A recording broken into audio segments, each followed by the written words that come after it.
കുറച്ച് ക്ലേ ഉണ്ടാക്കിയാലോ?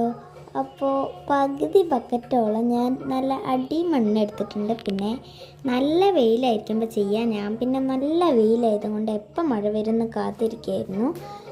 പിന്നെ ഇതുപോലെ കുറച്ച് വെള്ളം ഒഴിച്ചിട്ട് ഒരു പൈപ്പോ കോലോ വെച്ചിട്ട് നമ്മളിതുപോലെ ഇളക്കി കൊടുക്കുക. ഈ പൈപ്പോ കോലോ എന്താ എടുക്കുകയാണെങ്കിലോ അത് കളയാണ്ട് വെക്കുക. പിന്നെ വേറൊരു ബക്കറ്റ് എടുത്തിട്ട് അതിൽ നെറ്റോ ഇതുപോലെ തോർത്തോ എന്തെങ്കിലും ഒഴിച്ചിട്ട് ഈ വെള്ളം ഒഴിച്ചതിന് നമ്മൾ അരിച്ചെടുക്കുക. ഒരു 3 പ്രാവശ്യമെങ്കിലും അരിച്ചെടുക്കണം.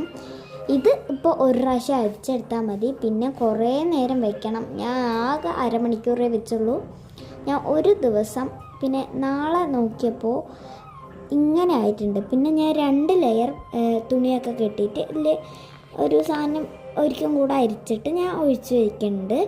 അപ്പോൾ പിന്നെ ഒരു ദിവസം റെസ്റ്റ് ചെയ്യുന്നുണ്ട്, ഒരു ദിവസം വെയിലത്ത് വെക്കണം. പക്ഷേ എൻ്റെ നല്ല മഞ്ഞായതുകൊണ്ട് ഞാൻ അടുത്ത എപ്പിസോഡിൽ എൻ്റെ ക്ലേ എങ്ങനെയായി എന്നൊക്കെ പറയുന്നതാണ്. പിന്നെ അടുത്ത എപ്പിസോഡ് എല്ലാവരും കണ്ടു നോക്കുക. പാർട്ട് 2.